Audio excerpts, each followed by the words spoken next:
and today I'm very excited and a bit nervous about chatting with Chef Ramses Bravo. He is also one of the contributors in the Ultimate Vegan Health and Weight Loss Bundle, which is going on now until February 12th.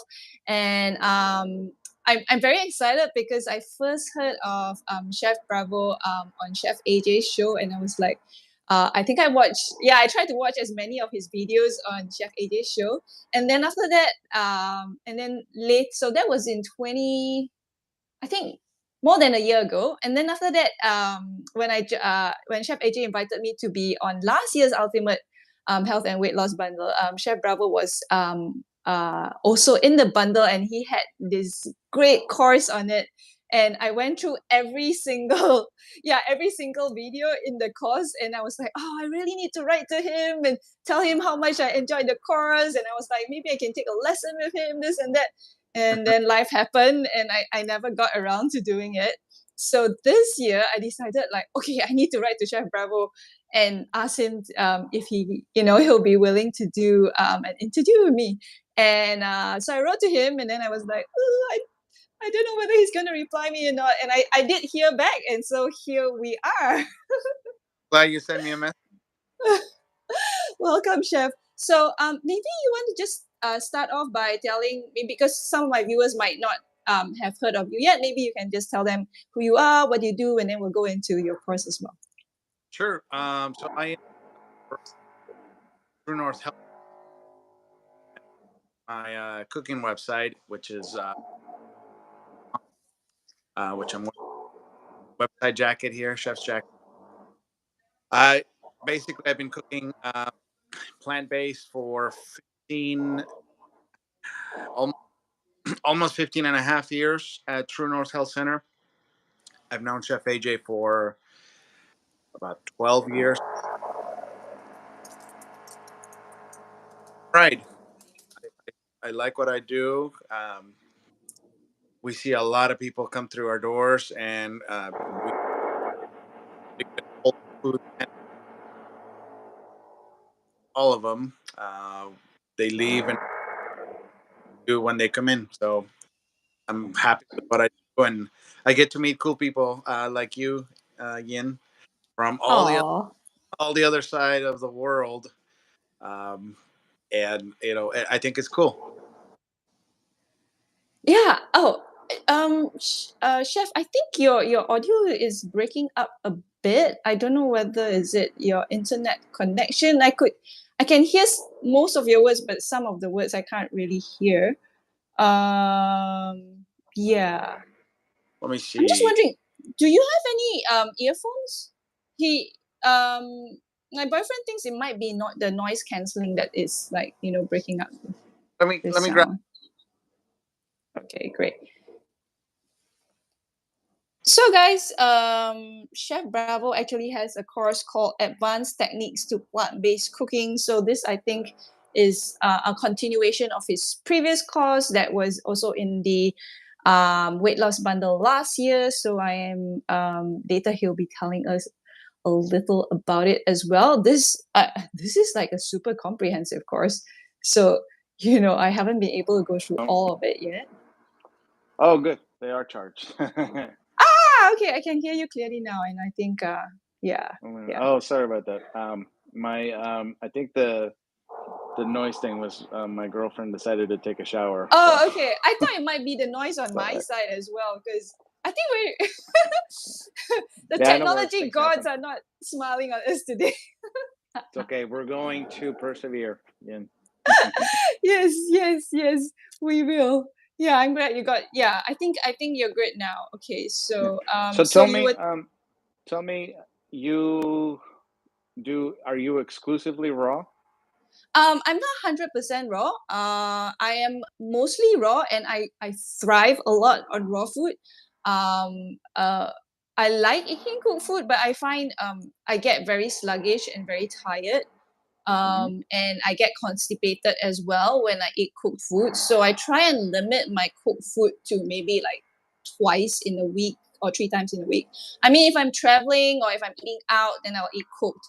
But Actually, nowadays what I do when I'm traveling, I make sure my breakfast is raw and my dinner is raw, and then my lunch is cooked, because when you're traveling to a place, you want to eat the local food, right? Of course, yes. Yeah, Yes. I cannot imagine like going to a new country and not trying the local food there. I'm just like, yeah, right. So Okay. so that's how it is. So I have tried out some of the cooked recipes in the bundle. I tried out the Tammy Kramer's refried beans that was cooked. I think I made no, the rest I think were mostly raw. The recipes I tried out, but yeah, so I'm mostly raw, but I don't I don't look down on cooked food. I do cook a lot of cooked meals for my boyfriend as well, because he does a combination of raw and cooked. Oh yeah, I made one of Okay. the potato curry recipes in the bundle. I think there was a healthy Emmy, one of like cauliflower and potato No, okay, cool. curry I recipe. tried yesterday. I sent out a newsletter about Kathy Fisher's dressing I saw program. that. Yeah, and I ended up making burgers from the course that I do, and we made a raw, like a simple cabbage and carrot slaw with her Caesar dressing, and we put it on top of the burgers. Yeah, and we served them for lunch at True North, and everybody loved them. Oh, So nice. yeah, I like that. You can take a little bit from here, a little bit from there, and just do like different combinations. I'm actually going to try out Kathy's recipe on Sunday. Actually, her Caesar dressing. It's really good. Yeah, she calls it what, Caesary salad or something like that. It's kind of, Caesary, yeah. yeah. I'm gonna try that out. Yeah, I'm gonna go live and try that out. So yeah, when I saw you doing that, I'm like, oh, cool. Now it's Chef Bravo approved. Yeah. Yeah. So maybe you want to tell us a bit more about what you're offering in the bundle this year. Sure. So for this year, I included my advanced techniques to plant-based cooking. So it was originally a 12. I don't want to call it chapters, but it's like a 12 module. We'll call them chapters. 12 Course. chapters. Yeah. Then we added a 13th on there, plus bonus material. So it's essentially we have sections on lentils and garbanzos and soups and sauces and cooking techniques and various different things. We focus on like one subject and then we do multiple recipes on it. There's the one where one pot meals, where it Yes, I saw isn't that. really focused on any particular like vegetables or starches. It's just feeding everybody out of the one pot, so you don't have to dirty up a whole bunch of pans for just one meal. Yes. Yeah, and then we have the what do I call it? What we call it, the bridge diet sort of section where I put together different plant-based meals, and then with a little bit of tweaking, we are able to serve non-plant-based eaters. And the idea is just there are households where one person eats one way and then the other person doesn't eat the same way, and that can create a lot of conflict sometimes for people. Yeah. So Yeah. I created this one section to try to make peace with everybody. So you're like, hey, both people can have this, and the person who maybe wants to eat a piece of whatever chicken or whatnot, we just put that on top of the plant-based meal right underneath, and then everybody's happy. So Is that go ahead. something that you've experienced? That's why you included that in the course, or is it Yeah. from feedback from other people? Yeah. Oh, no. My courses are created from the feedback that I get from everybody that we see at True North, as well as people who subscribe to my newsletter. So people within my group, matter of fact, that course was created by me just sending out a newsletter and say, hey, what can I answer for you? And I got a lot of feedback on that. Enough to do like 3 courses, but I can only do them one at a time. Yeah. And so people wanted to know about this, and this, and this, and so we created that. When I filmed my 3rd course, we included a how to pick vegetables and then how to pick fruits section just for that. And so we added that from the 3rd course to the 2nd one, which is the advanced techniques, because oddly enough, we didn't think to put that in there on that one. So, but it's in there now.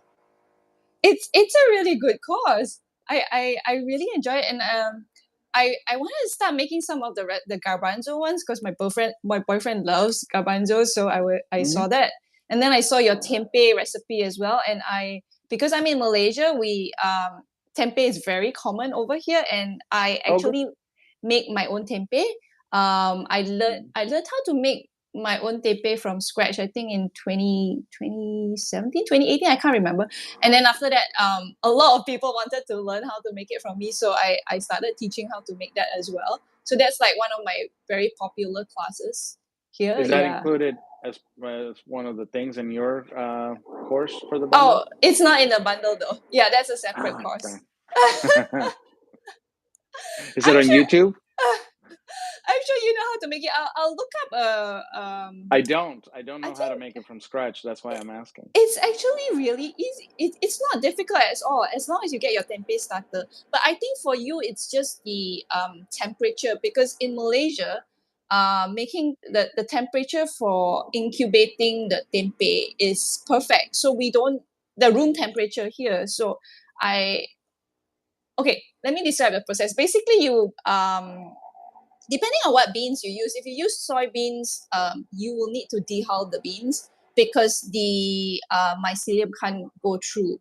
But if you're using other things, like now I just use like yellow split peas, and I've also used I think even chickpeas you don't need to dehull. So anyway, you may need to dehull, then you soak the beans, and then after that you just boil the beans until it's al dente. And then after that, you add in the vinegar, you add in the starter, and then you just put it in I usually use a Ziploc bag. You poke the holes in it. And then after that, depending on where you are in the world. So in Malaysia, I just leave it on a rack with airflow. And then after depending on what beans as well, 24 hours to 36 hours, it already starts growing and it already starts forming.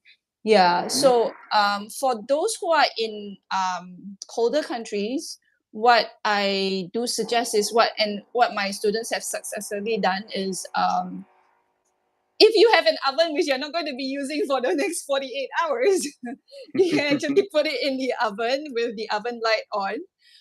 The other thing is some people have I have some students. I have Mariko Sakata. She's a raw food chef as well. She took my class and she uses the Instant Pot. Yeah, I think she uses the yogurt function of the Instant Pot to incubate the tempeh. So that works as well, but that's a small portion. I mean, you're thinking about like big. Honestly, I think if you're gonna use it commercially, then No, I was just thinking for myself personally, right? So she uses commercially, then I'll just purchase it. Yeah, so she uses her Instant Pot to make it. Yeah. Okay. And some people, if you're into making your own thing and all that, some people actually make their own incubator using I've seen them, I think they use styrofoam boxes or they use an old fridge and they put a light in and all that. You can actually, no, why am I saying?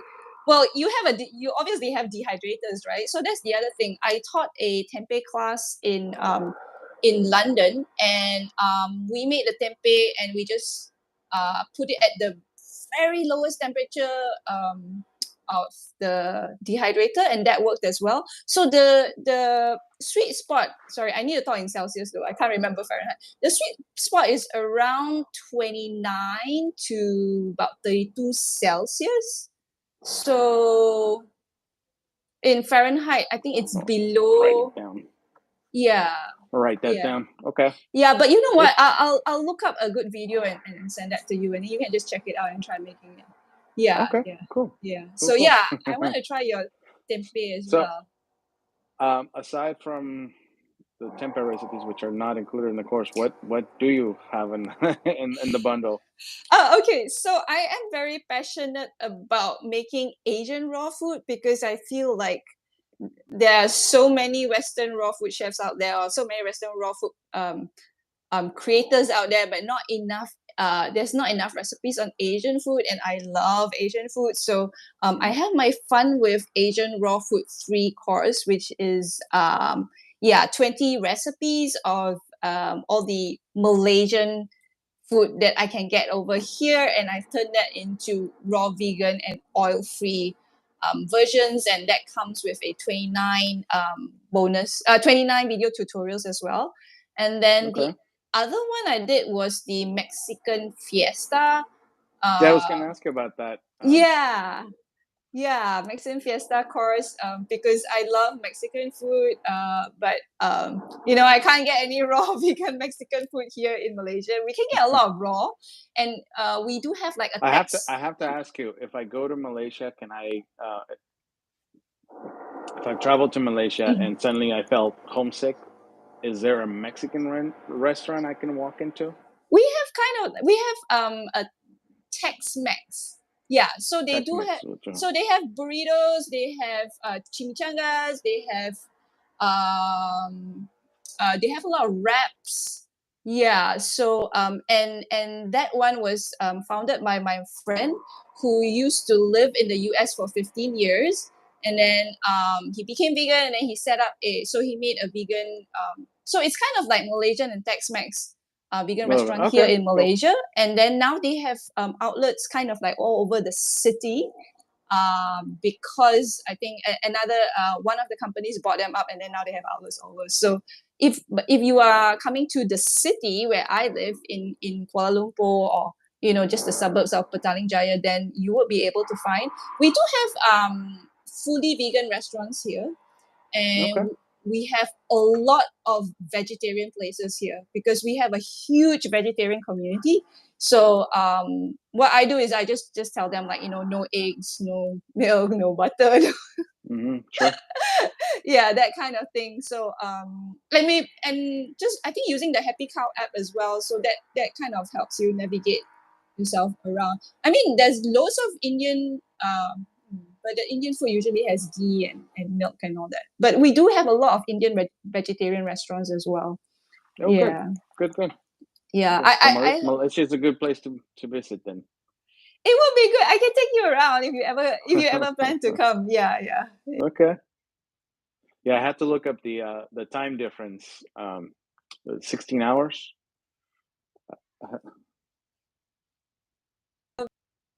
Friday, and it's like I was doing one with Tammy, that's why I couldn't come on earlier. So right after that, then I came on here.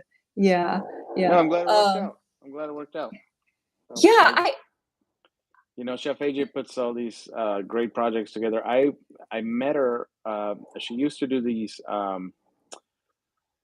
Healthy Taste of LA. It was like a live conference, and she found me. I don't know how, and she sent me a message on Facebook, and suddenly I was there, as a guest. And then one of the presenters sort of, I don't know what happened. They couldn't make it, so they're like, "Oh, can you come on stage and do something?" Oh, wow. Yeah.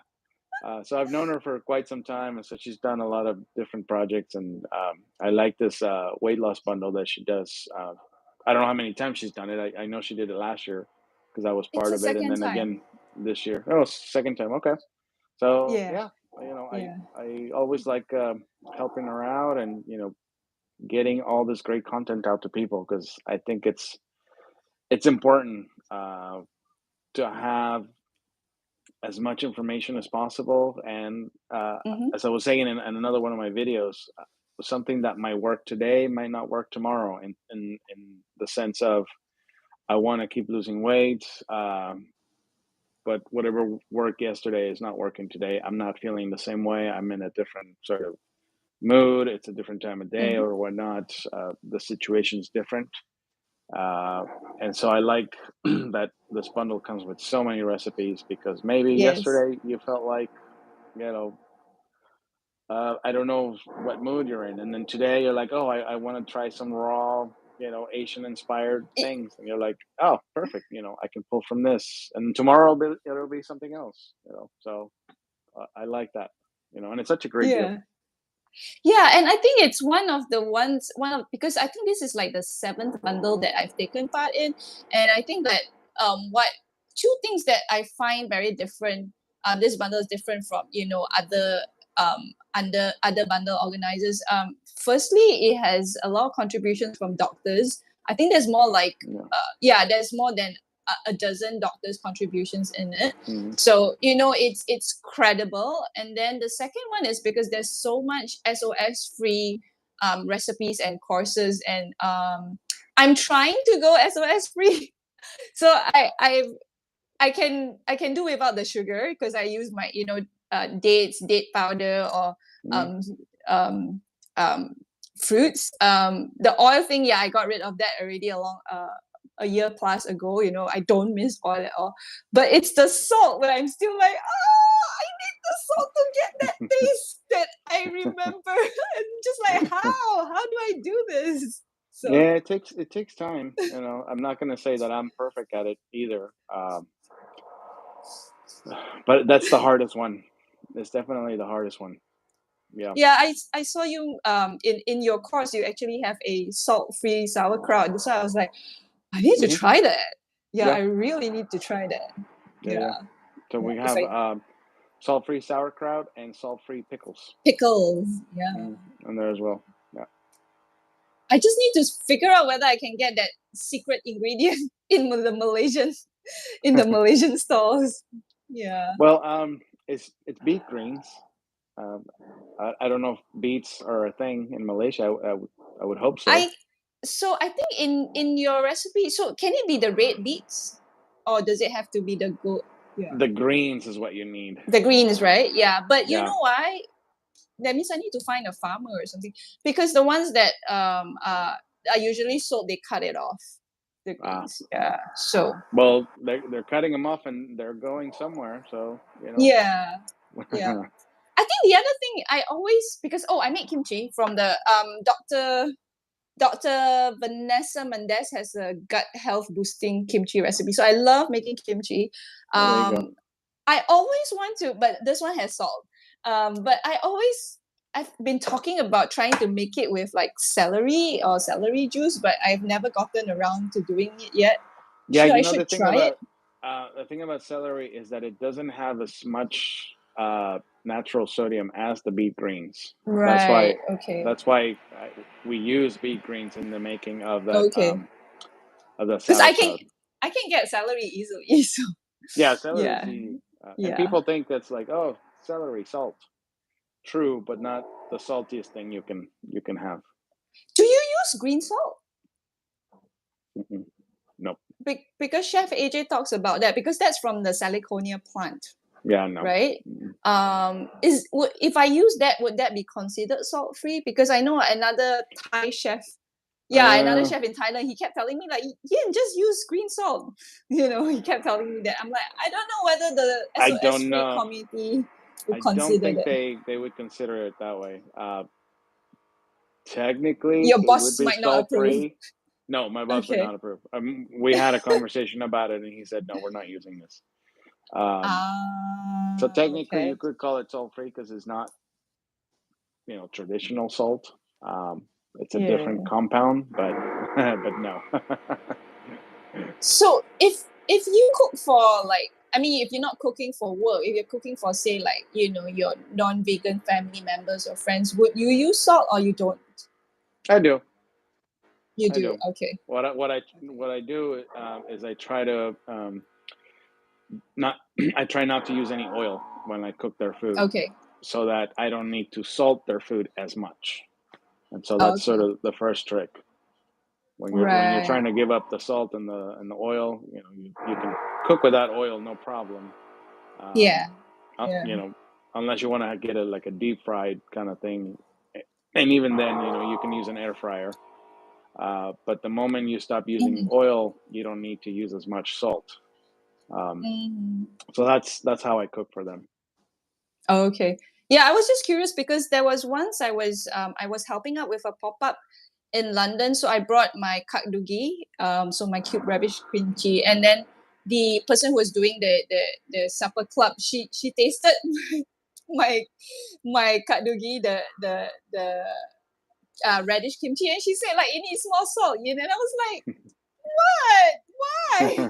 You know, and I was like, this is salty enough, you know, and then No. another Well, time it's I made difficult, because people have different tolerance. Their level of yes. tolerance is different for everybody. So Yeah, that's something I struggle with. That's why I'm wondering like how do you do with that? Because there was another thing. So I teach how to make raw vegan mooncakes, right? And because I've been eating raw, and so I can really taste flavors. Yeah, I don't know. So to me, it's like I could really taste the flavors in the mooncake. So I gave it to this cookbook author in Malaysia, and she ate it, and she told me like, "Yin, this is so bland," and I was like, "Really?" So now it's yeah, like every same time I thing. make okay. So when I Same make things thing. for other people, I'm Yeah. like, okay, I need to add in more stuff, like more seasoning and all that. If not, they can't taste anything. Yeah. No, it's just people's level is different. Right. Yeah. Okay. Now it's comforting to know that I'm not the only one. You Yeah. No, it's not. experience that same It's not thing. you. It's just everybody's at a different level. Yeah. Yeah. So Okay. Cool. Yeah. I'm curious. Like, how do you feel about now having to do like now you have to come on YouTube lives and do social media and all that, because I'm just like I feel like I just want to make food. I just want to have to like come onto social media and do yeah. all this content for social media. Yeah, I actually just now started again. I took almost a year break because it was getting to be a lot. And between work and my daughter and home life, uh, and then trying to be a have a successful relationship with my girlfriend. You only have so many hours in the day. Yes, Um, that's right. so, but it's the way we do business now, and by business I mean it's the way we humans operate now. A few years ago, when I was a kid, there's no way I could have been talking to you, face to face, quote Yeah, unquote, from in Malaysia. So it's just yeah, a different way to do things. And so yeah. it's we just went through. I think we're just about done. Hopefully, fingers crossed.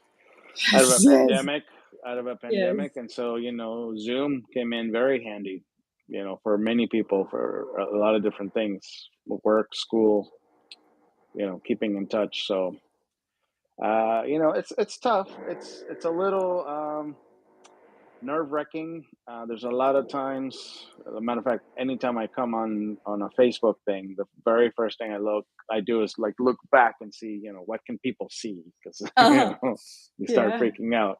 yeah. Um, but I think whatever they see in my house is probably the same thing that they have in their house. A Yep. couch, which could Yeah. probably be messy, not Yeah. perfectly, set up. Uh, a TV screen, the shoes on the floor. I don't know. I try to embrace imperfection, I guess would be a way. Yeah, yeah. That's a good way of looking at it. Oh, I Yeah. think we have some chats. Let me just read it out to you. I don't know whether you saw it or not. But so MLJ said best two chefs in the same room. Oh, Thank you. and yeah, thank you. And K Freeman says, hold on, I need to get it up again. This is my first time doing this live on YouTube. So K Freeman says you are both beautiful. Keep cooking and making deliciousness. Oh, nice. Oh, thank you. And and K Freeman has one more question. Sure. What comes first in your thoughts in making a meal, nutrition or taste? So maybe Chef Bravo, Taste. you can. Taste. Look, I'm gonna make it Every very chef's simple for answer. you. Whatever religion you believe in, there is a God. Call it Buddha, Jesus. I don't know what the other names for God is, but for the sake of argument, imagine because I was brought up Catholic, so imagine that Jesus comes to you and puts this meal in front of you and says, "My child, if you eat this every day for the rest of your life, you will live for hundreds of years. You will never have any ailments. Nothing will ever hurt. This is the most nutritious fountain of youth you could possibly eat." And you'll be like, "Oh man, Jesus, made a meal for me. That's so cool." And then you taste it and you're like, "Oh man, this is the best meal ever. Jesus cooked it. He can really cook." And then you think back and you said, "Okay, you have to eat this for every meal." So you eat that for lunch on Monday, and then you eat it again for dinner on Monday, and then again for breakfast on Tuesday, and then again for lunch on Tuesday. By dinner time on Tuesday, you're like, "Man, I know that Jesus cooked this, and it's really healthy, and it's like nutritious and everything. But man, I really want some tacos. I wonder if he can make that." So, my approach is eliminate all the bad stuff, the junk, and then just focus on taste. Get rid of the oil, salt, and sugar, and then go wild from that. If you start chasing nutritious meals rather than delicious meals, at some point you're gonna get tired because, at least for me, I need that variety. I need that seduction that food does for me. They're like, "Oh my God, this is so good. I want to keep eating it." And you can achieve that with healthy food. But if you're just chasing nutrition, at some point you'll be like, "Man, this just doesn't taste that good." I know it's very nutritious. So what? I really want some delicious food. So yeah, always chase after flavor first. Yeah, I agree because now even sometimes I have had people, right, when I tell them, "Oh, I make raw food," and you can literally see their faces and their bodies go like, "Oh, so it's like yeah, so taste is like super important, and because I'm really using raw vegan food, right? So everything is going to be nutritious anyway. Yeah, so it's like focus on the taste as well. Yeah. Yeah. I'm conscious of your time because I know you said you had to end like at 7 your time, right? So you need to Yeah, go 7. So I got a soon. couple minutes. So if there's Yeah. one last question from the audience, if you have any. Yeah. If not, I just wanted to. I don't think I see any questions, but if anyone wants, but I just wanted to say that I really enjoy your sense of humor. I know, I know. In the course, you had like some jokes thrown in here and there. I was like, oh, that's Oh so yeah. funny. Well, And I try to keep it light and keep it professional yet sort of authentic. So I'm yeah, normally sort of goofy. yeah, it was really Although cool. people And think I'm really serious, but I'm really not. So yeah, I keep it light. yeah, if you guys get the bundle in either my link or Chef Bravo's link, make sure you watch the video at the end. I think there's a where Chef AJ actually interviews you. And I thought that was Oh, a really yeah. I think in the introduction to hold on, it says interview with Chef Bravo. It's a 44-minute interview where Chef AJ interviews Chef Bravo, and I thought that was really interesting because that gave me so many insights about you. And I wanted to say this. I really wanted to say this. Remember how you said like you put on your chef's jacket and it's like your superhero costume or yeah, it's something my like that? superpower. See, I That feel that's comfortable. that's how I feel. I remember like I mean now I'm more comfortable talking with people and all that. I started doing this thing. I'm very new. I only started doing this thing in 2016, and I never really did like public speaking and all that. And suddenly I have to be like on this huge stage, right, in front of like Yeah. hundreds of people doing a cooking demo. And I always told my boyfriend, I'm like, okay, I'm going to put on my like superhero costume now and I become raw chef Yin and I can do this. So Yeah. I just wanted to tell you, like, I can relate to that as well. Oh, Yeah. thank you. I thought I was the Yeah. only one. No. Okay, I think we have one last question. Let me just read that out and then okay. Which tastes better, sprouts or microgreens? Why haven't they become popular for general public? This is from Cheryl Dixon. I think microgreens have not become popular because the shelf life, they can go bad pretty quickly. Most restaurants will keep them in trays, where they're grown, and they will cut them to order, or Yep. they'll cut just what they're going to use for that day, and after that they wilt so easily. So it's not really feasible, very convenient, I guess, for people to keep trays of raw microgreens around the house. So I'm guessing that's why. I love microgreens because they pack such a punch of flavor, from like the broccoli to the radishes to the, this or that. You wouldn't think that such little things have so much flavor, but they do. But I think it's the logistics of it that make it hard for people.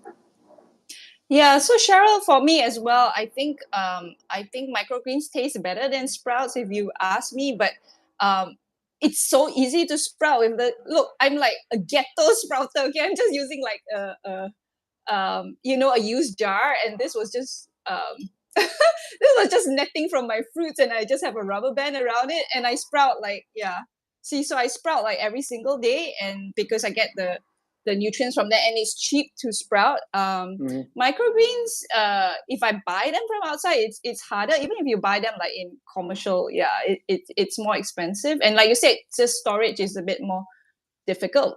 But taste wise, I would say the microgreens taste better. My boyfriend hates the taste of my sprouts. He does not like this at all, but I just hide it in all the food. I hide it in the chili. I hide it. Yeah. So he still has to eat it. That's funny. Yeah. Yeah. Okay, so that was our last question. Thank you so much, Chef Bravo, for your time. I really enjoyed speaking to you. Yeah, and so everyone, just to let you know, I think the bundle's only available until this weekend, so there's only like 3 days left. So if you guys are interested, do check out the links. My link or Chef Bravo's link. I'll link in the bios and all that. And then if you're interested, go get it. Yeah, and tag us if you guys make the food. And if anybody else has extra questions, if they're watching the replay, you can leave the comments below, and then we'll come back and answer you guys as well. Yeah. All right. Thanks, Chef. Well, thank you for inviting me to do this. And again, everybody, the bundle does end on Sunday at midnight. Yeah. For you guys. US time. I'm not exactly sure when for in Malaysia, so jump in sooner than that. Exactly. Yeah, they should just get it by midnight Malaysia time as well, because it will be for Malaysia. It only ends on Monday at like 3:59 p.m. But they should get it on Sunday before everybody tries and buys at the last minute, and then you can't go into the website and all that. So.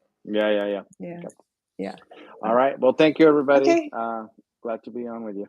Yeah. Have a good evening. Bye-bye. Bye.